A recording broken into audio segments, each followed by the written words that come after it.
വേദിയിലുള്ള പാർട്ടിയുടെ സംസ്ഥാന ജനറൽ സെക്രട്ടറിമാർ, സംസ്ഥാന ഭാരവാഹികൾ, ജില്ലാ ഭാരവാഹികൾ, ഏറെ ബഹുമാനരായ സഹപ്രവർത്തകരെ, സഹോദരി സഹോദരന്മാരെ, മാധ്യമ സുഹൃത്തുക്കളെ, ഏറെ ഒരു അഭിമാനകരമായ സന്തോഷകരമായ നിമിഷത്തിനാണ് നമ്മൾ സാക്ഷ്യം വഹിക്കുന്നത്.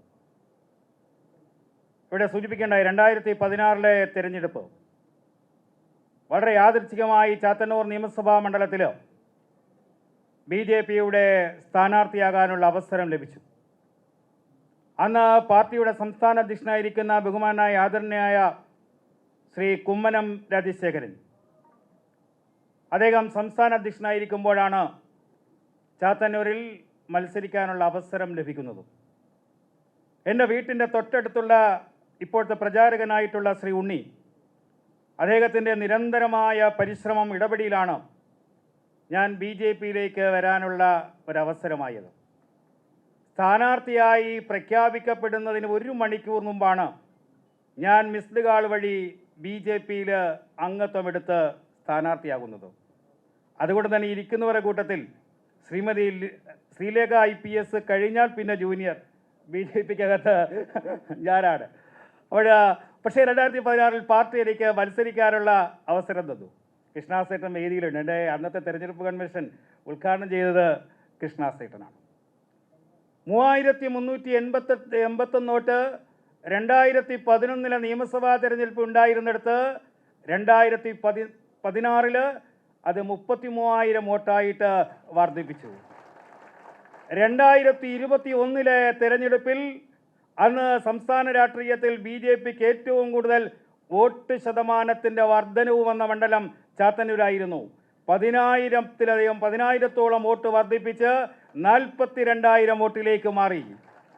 26 തെരഞ്ഞെടുപ്പിൽ വീണ്ടും ഒരു 10,000 വോട്ട് വർദ്ധിപ്പിച്ച് 52,432 വോട്ടിലേക്ക് ചാത്തന്നൂർ മാറി. കഴിഞ്ഞ 4 പതിറ്റാണ്ട് ചാത്തന്നൂരിൻ്റെ പൊതുരംഗത്ത് എനിക്ക് ലഭിച്ച ഒരു സ്വീകാര്യതയുണ്ട്. അവർ നൽകിയ വലിയൊരു പിന്തുണയുണ്ട്, സഹായമുണ്ട്.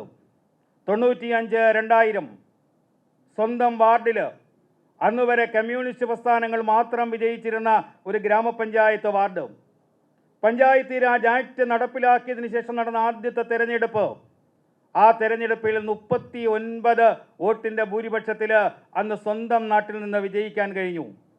ഇന്ന് 16-ലെയും 21-ലെയും നിയമസഭാ തെരഞ്ഞെടുപ്പിൽ 2ാം സ്ഥാനത്തെത്തിയപ്പോൾ ചാത്തന്നൂരിൽ 26-ലെ പ്രബുദ്ധ ജനത ഒരു അംഗീകാരം നൽകി.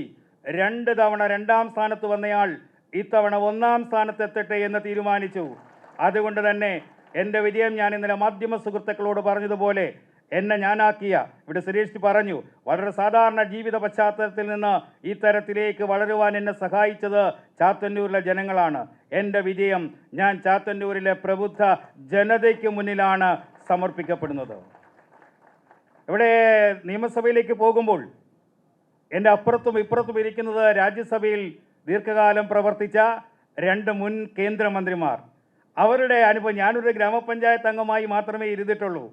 അവരുടെ പാർലമെൻ്ററി രംഗത്തെ അനുഭവമാണ് ഈ പോരാട്ടത്തിൻ്റെ ബഹുമാനായ സംസ്ഥാന അധ്യക്ഷൻ ഇവിടെ സൂചിപ്പിച്ചതുപോലെ 3 MLAമാർ കോൺഗ്രസിൻ്റെയും LDFിൻ്റെയും എതിരെയുള്ള ശബ്ദമായി നരേന്ദ്രമോദിജിയുടെ ശബ്ദമായി കേരള നിയമസഭയിൽ മാറേണ്ടതുണ്ട്.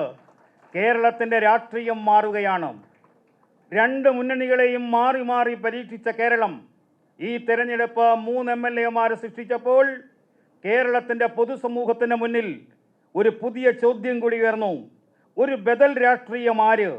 ആ ബദൽ രാഷ്ട്രീയം BJP നേതൃത്വം കൊടുക്കുന്ന NDA സഖ്യമാണ് എന്ന വ്യക്തമായ സൂചന കേരളത്തിൻ്റെ പൊതുസമൂഹം ഈ തെരഞ്ഞെടുപ്പിൽ നൽകിക്കഴിഞ്ഞു.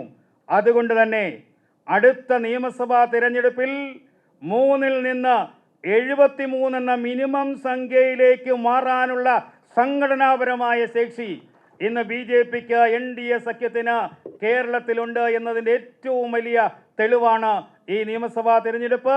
കേരളത്തിൽ ഞാനിവിടെ സൂചിപ്പിച്ചതുപോലെ ഈ വേദിയിലിരിക്കുന്നവരുടെ കൂട്ടത്തിൽ ഏറ്റവും ജൂനിയറായിട്ടുള്ള ഒരു BJP പ്രവർത്തകൻ MLA ആയി കടന്നു വരുമ്പോൾ ഇവിടെ നൽകിയ ഊഷ്മളമായ സ്വീകരണം, ഊഷ്മളമായ വരവേൽപ്പ്, അതിനുമപ്പുറം ചാത്തന്നൂർ നൽകിയ വലിയ വിജയം, സംഘപരിവാർ പ്രസ്ഥാനങ്ങളുടെ ഒരുമിച്ച് നിന്നുള്ള ഒരു തെരഞ്ഞെടുപ്പ് വേദിയായിരുന്നു ചാത്തന്നൂർ.